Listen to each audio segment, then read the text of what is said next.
Да или нет в твоем вопросе. Вопрос должен быть поставлен таким образом, что он отвечает на сбудется ли, произойдет ли, случится ли и так далее. Да или нет? Да, император, семерка жезлов, двойка мечей, нет, девятка жезлов, шестерка жезлов, девятка кубков.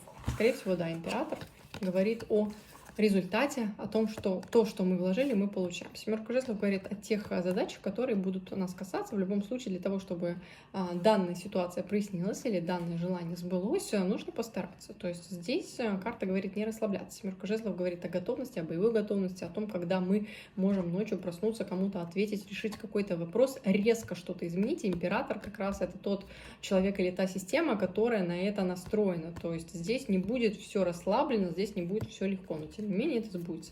По двойке мечей я бы сказала, что здесь стоит сделать выбор, какой-то решающий выбор, который к этому приведет. Возможно, этот выбор будет сделать сложно, но его стоит сделать для того, чтобы осуществилось задуманное.